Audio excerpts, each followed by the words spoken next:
लोकसभा चुनाव के मैदान में वैसे तो कई मुद्दों पर घमासान होता है, लेकिन इस बार तस्वीर कुछ अलग नजर आ रही है। ईडी, सीबीआई और इनकम टैक्स विभाग के एक्शन के बाद भ्रष्टाचार सबसे बड़ा मुद्दा बनकर उभरा है। हेमंत सोरेन हो या फिर अरविंद केजरीवाल, विपक्षी नेताओं की गिरफ्तारी ने पूरे विपक्ष को हिलाकर रख दिया है। विपक्षी पार्टियां बीजेपी और मोदी के खिलाफ एकजुट हो गई हैं। दिल्ली के रामलीला मैदान में हुई इंडिया गठबंधन की रैली में विपक्षी नेताओं ने केंद्रीय जांच एजेंसियों के दुरुपयोग का मुद्दा उठाकर मोदी सरकार को घेरा। अंपायर किसने चुने? नरेंद्र मोदी ने।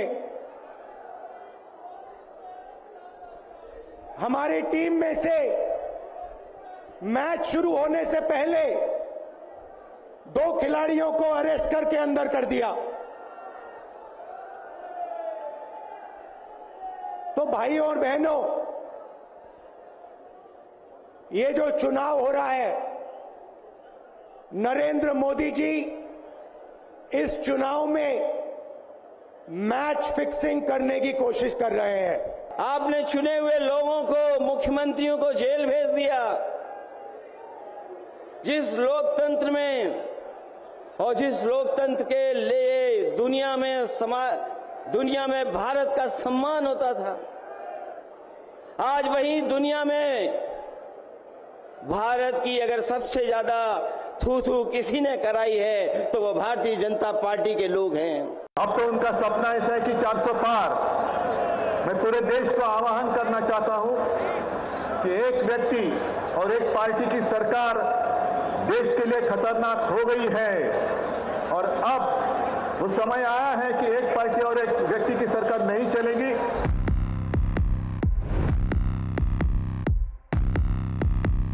विपक्षी दलों का कहना है कि मोदी सरकार ने संविधान को खतरे में डाल दिया है। संविधान को बचाने के लिए मोदी सरकार का जाना अब जरूरी है। आज हम सब लोग देख रहे हैं कि देश में अघोषित इमरजेंसी लागू हो चुकी है। देश में सत्ता में जो लोग बैठे हैं तानाशाह रवैया अपनाने का काम कर रहे हैं, घमंडी हो गए हैं लोग। आज मेरा मानना है कि देश में सबसे बड़ा अगर दुश्मन है तो बेरोजगारी है, महंगाई है, गरीबी है। This is a fight, BJP versus democracy. This is a fight for Modi guarantee which has zero warranty. Modi guarantee, zero warranty. Zero warranty when it comes to price rise. Zero warranty when it comes to jobs. Zero warranty when it comes to protecting your institutions, the people's institutions. जांच एजेंसियों के दुरुपयोग के आरोप पर PM Modi ने विपक्ष पर करारा पलटवार किया। मेरठ की रैली में प्रधानमंत्री मोदी ने भ्रष्टाचार के खिलाफ एक्शन की गारंटी दे दी। मैं अपने देश को भ्रष्टाचारियों से बचाने के लिए जो कदम उठाए जा रहे हैं उनके खिलाफ एक बहुत बड़ी लड़ाई लड़ रही हूं। और इसलिए बड़े बड़े भ्रष्टाचारी आज सलाखों के पीछे हैं। सुप्रीम कोर्ट तक जमानत नहीं मिल रही है और इसलिए कई बड़े बड़े भ्रष्टाचारियों को कोर्ट के चक्कर लगाने पड़ रहे हैं। एक टीवी चैनल को दिए इंटरव्यू में पीएम मोदी ने केंद्रीय जांच एजेंसियों का बचाव किया। उन्होंने कहा कि ईडी और सीबीआई स्वतंत्र जांच एजेंसियां हैं और स्वतंत्र तौर पर काम कर रही हैं। इधर शराब घोटाले में आरोपी दिल्ली के मुख्यमंत्री अरविंद केजरीवाल को कोई राहत नहीं मिल पा रही है। कोर्ट ने उन्हें 14 दिन की न्यायिक हिरासत में भेज दिया है। वो 15 अप्रैल तक तिहाड़ जेल में रहेंगे। केजरीवाल ने कोर्ट में कहा कि मोदी जी जो कर रहे हैं वो देश के लिए ठीक नहीं है। उनकी पत्नी ने भी मोदी सरकार पर निशाना साधा। 11 दिन उनकी पूछताछ हुई है, पूछताछ पूरी हो गई है।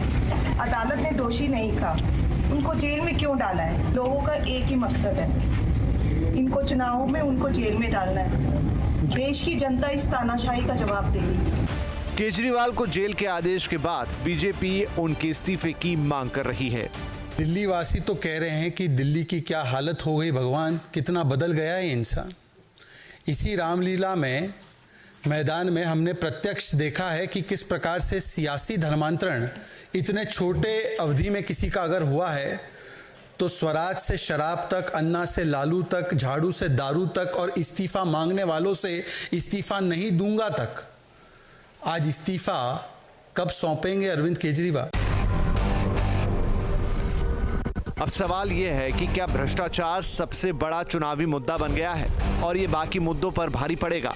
ईडी, सीबीआई और आईटी विभाग की कार्रवाई को भ्रष्टाचार के खिलाफ एक्शन के तौर पर देखा जाए या फिर ये एक्शन राजनीति से प्रेरित है? विपक्षी नेताओं की गिरफ्तारी से चुनाव में बीजेपी को फायदा होगा या फिर जांच एजेंसियों का एक्शन चुनाव में बीजेपी के खिलाफ जाएगा? राष्ट्रीय चुनावों में अब ये एक बड़ा मुद्दा मुझे लगता है कि भ्रष्टाचार और उस पर जो एक्शन चल रहा है देश भर में, ये बन चुका है। कल बड़ी भारी एक रैली इंडिया अलायंस की गई, उसमें भी ये मुद्दा रखा गया। केजरीवाल जी को 14 दिन की जुडिशियल कस्टडी में भेज दिया गया है और जाते जाते उन्होंने, अभी ऐसा ईडी के हवाले से खबरें आ रही कि 2 नाम और ले लिए हैं कि विजय नायर की रिपोर्टिंग तो आतिशी जी और सौरभ भारद्वाज को थी। अब ये एक नया पेच इसमें है, पता नहीं आगे इसमें क्या होगा, लेकिन मामला थोड़ा फंस गया है, उलझ गया है।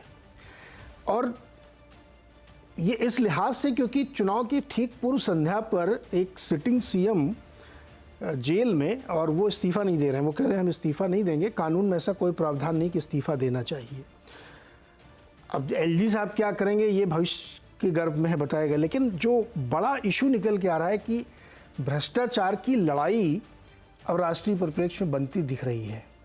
भारतीय जनता पार्टी उसको, या प्रधानमंत्री जी की भी आपने बाइट सुनी, वो किस तरीके से इसको लेना चाहते हैं, और आम आदमी पार्टी या अलायंस के लोग उसको कैसे काउंटर करेंगे, ये असली मुद्दा में लग रहा है बनता हुआ दिख रहा है। कौन इसका फ़ायदा उठाएगा और ख़ास तौर पे दिल्ली में आने वाले 10-15 दिनों में क्या होने वाला है, इस पर थोड़ी सी बातचीत आज हम करना चाहते हैं। हमारे साथ जो मेहमान परिचय कराता हूँ आपको, भारतीय जनता पार्टी के प्रवक्ता प्रत्युष कंठ हमारे साथ हैं, कांग्रेस की प्रवक्ता रिटायर्ड विंग कमांडर अनुमा आचार्य जी हैं, साथ ही आम आदमी पार्टी के प्रवक्ता नवीन गौड़ हैं, वरिष्ठ पत्रकार विजय त्रिवेदी जी और प्रेम कुमार जी। आप सबका सर बहुत बहुत स्वागत है। विजय जी, एक छोटी सी कमेंट्री आपसे, उसके बाद फिर अपने राजनीतिक मित्रों की तरफ चलता हूँ। बहुत छोटे छोटे 2 सवाल मैं एक के साथ जोड़ देता हूँ उनको। दिल्ली में क्या होने वाला है? अब सरकार बर्खास्त होगी या केजरीवाल जी जेल से सरकार चलाएंगे? मुझे लग रहा है दोनों में ही संभावना कम है, क्योंकि ये जो मौजूदा सरकार है केंद्र की, वो शायद नहीं चाहती कि उनको शहादत दी जाए बर्खास्त करके, और केजरीवाल साहब भी नहीं चाहते कि मैं इसको वो इस्तीफा दूं और सरकार पर दबाव बनाए रखूं।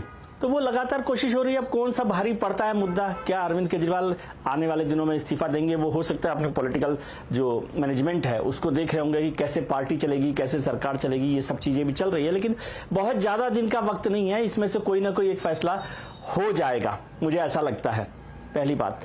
दूसरा, जिसका आप जिक्र कर रहे हैं भ्रष्टाचार को लेकर, काफी दिनों से हम लोग चर्चा करते रहे कि इस इलेक्शन का कोई मुद्दा नहीं है, तो अब मुझे लग रहा है कि भ्रष्टाचार एक बड़ा मुद्दा बन जाएगा। वो दोनों तरफ से, चाहे विपक्ष की तरफ से कि भाई भ्रष्टाचार के नाम पर सरकार की कार्रवाई हो, या प्रधानमंत्री ने जिस तरह से भ्रष्टाचार को लेकर कल मेरठ की रैली में इशू बनाया, वो हेड ऑन किया है। प्रधानमंत्री क्या कर रहे हैं कि जितने विपक्ष के इशू हैं उनको हेड ऑन पर लेते। आप सोचिए, भ्रष्टाचार को लेकर इतना दबाव सरकार पर बन रहा है कि ईडी, सीबीआई ये, लेकिन उन्होंने कहा मैं भ्रष्टाचारियों को नहीं छोड़ूंगा। और फिर जब कांग्रेस ने वॉशिंग मशीन दिखाई तो उन्होंने वॉशिंग मशीन का भी जिक्र कर दिया। यानी वो हेड ऑन लेना चाहते हैं और भ्रष्टाचार को बड़ा इशू बनाना चाहते हैं। आप 2 इलेक्शंस को ध्यान रखें, 1989 और 2014 का चुनाव, दोनों ही इलेक्शन भ्रष्टाचार के मुद्दे पर लड़े गए थे। लेकिन उसमें और 2024 के इलेक्शन में केवल एक फर्क दिख रहा है कि उस समय भ्रष्टाचार सरकार के खिलाफ का एक बड़ा नारा था, बड़ा मुद्दा था।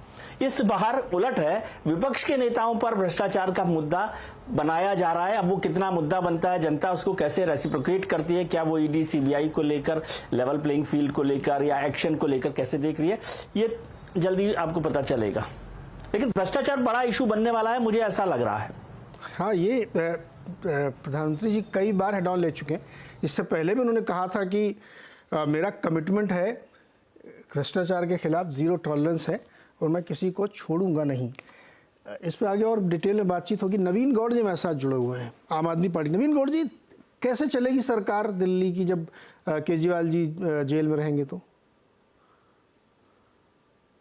देखिए, सरकार जिस प्रकार से चलती है, कानून में जो प्रावधान है, कानून में ऐसा कोई भी प्रावधान नहीं है कि जेल में अगर कोई मुख्यमंत्री है जो जिसके ऊपर कोई आरोप लगे हैं तो वो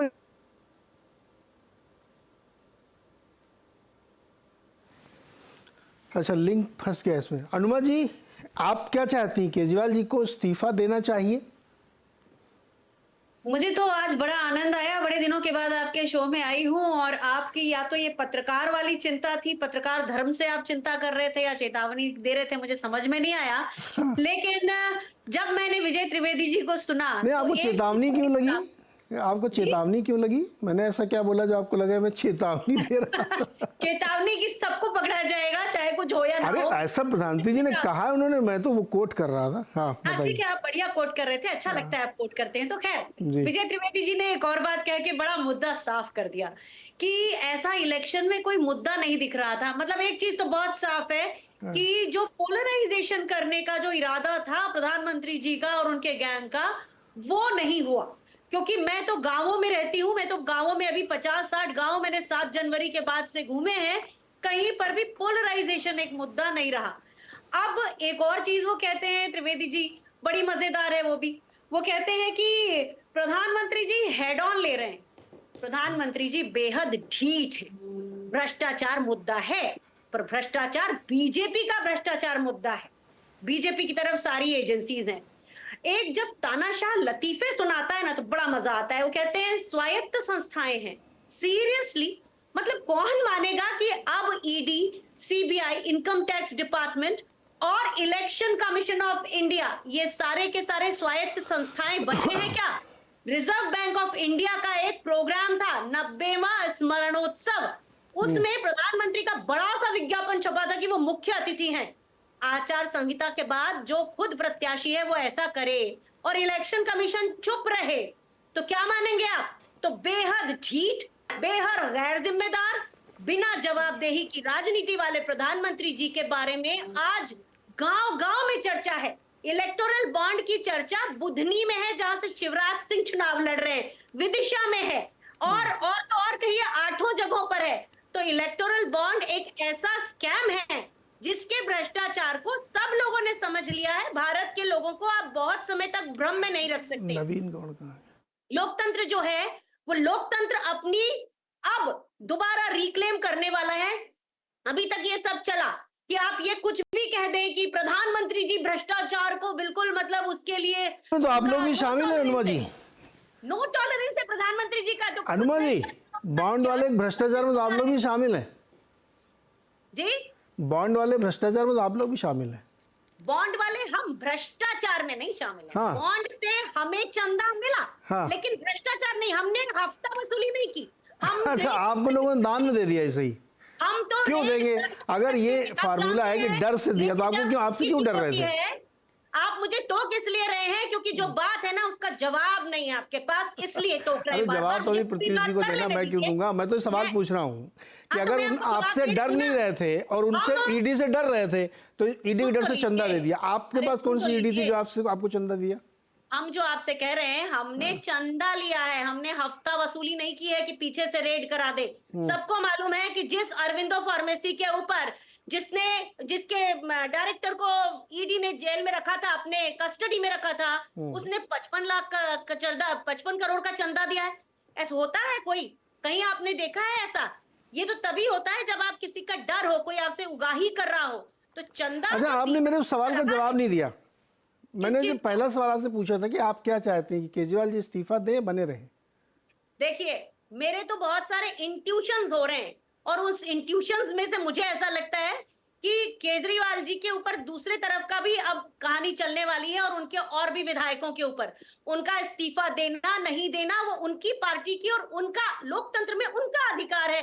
अगर वो कानून के दायरे में आता है और वो बने रह सकते हैं तो बने रह सकते हैं, उसमें क्या प्रॉब्लम है? उसको जबरदस्ती किस लिए नेल करना चाहिए?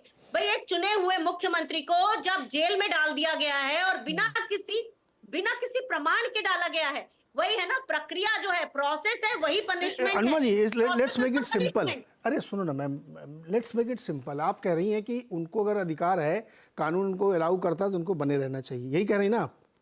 हाँ, आपका इंट्यूशन कह रहा है कि 2-4 और अंदर जाने वाले नाम तो उन्होंने खुद ही ले लिया है। इंट्यूशन नहीं कह रहा है, वो तो आपने अभी नाम लिया ना शुरू में आपके प्रोग्राम में। अरे नाम इसलिए लिया क्योंकि वहां से नाम निकल के आ रहा है कि आतिशी जी और सौरभ जी को रिपोर्टिंग कर रहे थे, रवि नायर, तो इसलिए वो आपने कहा, आपका इंट्यूशन कहता है कि वो 2 भी अंदर जा सकती है। आपका इंट्यूशन, मेरा नहीं है।